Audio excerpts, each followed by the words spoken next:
इसकी पड़ोसी हैं। यहाँ पर मैं कैमरा मैन सिखाऊंगा, चारों तरफ कैमरा हुआ के आप दिखाएं, क्योंकि भैंसली गांव के अंदर खेतों के अंदर जो डाणी बनी हुई है, हम उससे महज कुछ ही दूरी पर हैं। सामने ये डाणी है, सामने और आसपास के यहाँ पर खेत हैं।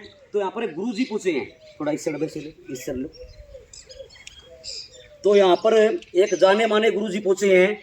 उनको जैसे ही सोशल मीडिया के माध्यम से इस खबर का पता लग गया कि इस गांव के अंदर ये ऐसी घटना हो रही है, तो इन गुरुजियों का हमारे पास फोन आया कि जी हम उस घटना को रोक सकते हैं। आखिर क्या ये घटना है, क्या कोई तांत्रिक विद्या है या कोई वैज्ञानिक कारण है, वो पूरी बात इन गुरुजियों से करेंगे। गुरुजी का कहना है कि मैं कुछ ही पल के अंदर इस घटना पर काबू पा सकता हूँ। बाकी गुरुजी से सारी बात आप कराएंगे। आप इस वीडियो को ज़्यादा शेयर इसलिए भी कर दियो ताकि आज ये जो इतना खतरनाक जो दृश्य भैंसली गाँव के अंदर हो रहे हैं, इसको लेकर लोग प्रेरणा भी ले भी आगे से ऐसे मामले ना हो। तो गुरुजी हमारे साथ मौजूद है, बातचीत करते हैं। गुरुजी प्रणाम। आशीर्वाद। गुरुजी, वैसे तो देखो ये भैंसली गांव का जो मामला है, आज बहुचर्चित मामला है। ये पूरी दुनिया के अंदर इतना महसूस हो चुके हैं। एक घर के अंदर 3-3 डेथ हो जाना और इस तरह से आगजनी की घटना हर रोज होना, आखिर आप क्या मानते हैं गुरुजी, क्या है? ऐसा है कि ये केस तांत्रिक का केस है जी परिवार के साथ किसी की दुश्मनी, जी लेकिन वो गुप्त है। और उसने क्या है, तांत्रिक वालों के पास जिसके साथ दुश्मनी थी, वो तांत्रिक वाले के पास जा कर के पैसा दे दिया। तांत्रिक वालों के पास ये चीज़ें ऐसी ताकत वाली होती हैं जो मृतक आत्मा को सेव ही होती हैं। गुरुजी, हाँ जी। जैसे ये आपने बोला भाई ये कोई तांत्रिक काम है, ये तंत्र विद्या, भूत पिशाच है, ऐसा कुछ होता है? क्योंकि विज्ञान इसे नहीं मानता, प्रशासन इसे नहीं मानता, क्या वास्तव में ये होता है? ये होता है क्योंकि मेरा खुद का एक्सपीरियंस है। मुझे 63 साल हो गए इस आध्यात्मिक में पांव रखे हुए जी और 33 साल हो गए प्रैक्टिकल। एक तो था थ्योरी का किताब पढ़ लिया और उसको फिर उसके ऊपर अमल करे। तो ये थ्योरी से प्रैक्टिकल किया हुआ है। यहाँ हरियाणा में 20-22 साल से ऐसे केसेज मेरे पास बहुत ज़्यादा आए हैं। कलंगा से आया था और चारों तरफ गांव के वहाँ से केस आते रहते थे। तो ऐसा है कि ये विषय को मतलब सोलव नहीं कर सकता। तांत्रिक वाला आ जाएगा या कोई बाबा आएगा, मठाधीश आ जाएगा, कोई भी हनुमान जी का पुजारी आ जाए या कृष्ण कन्हैया का आ जाए, ये इम्पॉसिबल नहीं है। ये नहीं हो सकता, किसी हालत में भी ये कंट्रोल नहीं होगा। तो गुरुजी, जिस दिन से ये घटना होनी शुरू हुई थी, हाँ जी। उस दिन से जो घर के परिवार के जो सदस्य हाँ हैं, जी। वो अपने अपने तरीके से पूरी कोशिश कर रहे हैं, अपने देवी देवताओं को मना रहे हैं। तांत्रिक लोग बहुत आ चुके हैं, यहाँ से 100 से ज़्यादा जो है वो तांत्रिक लोग आ चुके हैं। ये काबू में क्यों नहीं आ रहा है? ऐसा क्या मामला है ये? ऐसा है कि जिसके पास ये ताकत है, उससे बढ़ के ताकत वाला कोई आए तब ये कंट्रोल होगा, अदरवाइज इम्पॉसिबल है। तो गुरुजी, आप इतनी दूर से चल कर आए हो, आप ये दावा कर रहे हो कि मैं इसको ठीक कर दूंगा, क्या वास्तव में आप क्या कहना चाहते हो उस मामले में? क्या वास्तव में आप इस पर काबू पालोगे? ऐसा है, जिसके पास सच होती है वो ढोल तो पीटता नहीं है, ठीक है ना, वो करने करके दिखाएगा। और मेरा यहाँ आने का मतलब 1 हफ्ते से ज़्यादा हो गए। मैंने वीडियो देखना है और सबके मोबाइल नंबर नोट कर लेना मैंने, चैनल वालों के, फिर उनसे मैंने सवाल जवाब करना, फिर उन्होंने बताना ऐसा है ऐसा है ऐसा है।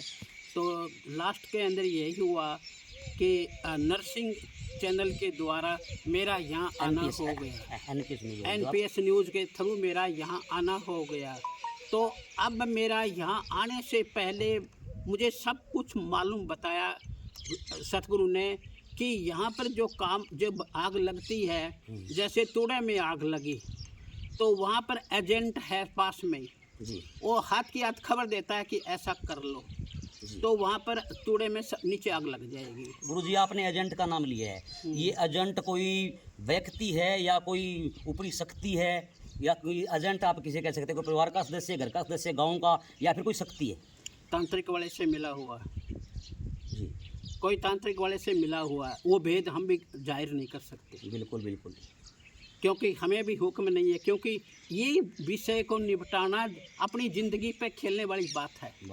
जिसके पास शक्ति है वो पता नहीं पल में कर दे, कोई देर तो नहीं लगती है। क्योंकि जो ये ताकत लेकर बैठे हैं, जो यहाँ पर आग लगती है, ये लगती है, इससे ऊंचा हुआ कोई साधु संत आ जाए तो ये कंट्रोल हो जाए, कोई मुश्किल वाली बात नहीं है। गुरुजी, आपकी 70 से 80 साल की उम्र होगी शायद। हाँ जी। तो आपको मतलब ये लाइन में आए हुए कितने दिन हो गए, मतलब ये आप इस तरह से लोगों के टेस्ट काटते हो, या कोई और भी आपने इससे पहले भी कोई ऐसा मामला आपके प्रकाश में आया है? मुझे 63 साल हो गई हैं और 23-24 साल हो गए ऐसे मामलों में फंसे हुए, लोगों को निपटारा करवाना। जैसे कोई प्रेत आत्मा किसी लड़के के अंदर है और तांत्रिक वाले तंग करते हैं तो वो मेरे पास आ जाती हैं। उसके बाद में क्या है, रो पीट करके मेरे पास आती हैं। तो मैं आर्मी में नौकरी करता था, 32 साल किया हूँ, तो बड़ी दया आ जाती थी।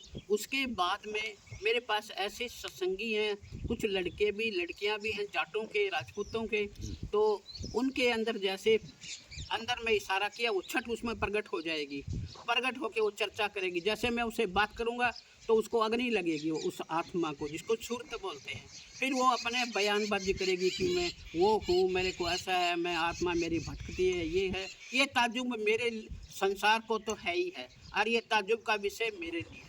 गुरुजी जैसे आपने जिक्र किया भाई ये एक एजेंट है, वो सभी जानकारी देता है। जब आग लगती है गुरुजी, तो आग यानी कि वो तांत्रिक शक्ति से लगती है या वो एजेंट लगाता है? तांत्रिक शक्ति से लगती है, तांत्रिक शक्ति से आग लगती है, ठीक है ना। अच्छा, और सवाल करो। तो गुरुजी जिस प्रकार से आपने ऐसे पहले भी केस हैंडल किए होंगे, हाँ जी। अब जो ये मामला है ये 1 महीने से ज़्यादा समय हो चुका है। बहुत से तांत्रिक बाबे यहाँ पर आए हैं, उन्होंने अपने अपने तरीके, किसी ने 2 दिन इलाज चले, किसी का 2 घंटा इलाज चले है। आप इस मामले को कितनी देर में हैंडल कर सकते हैं?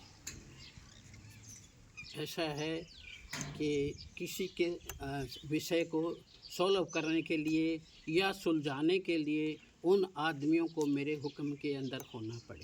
जी।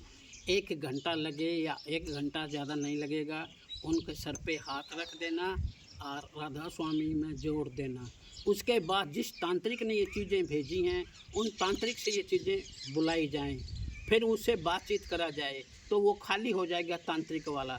जब तांत्रिक वाला खाली हो जाएगा तो इसके बीमारियां सब खत्म हो जाएंगी। दूसरा बात, जो बुढ़िया मरी है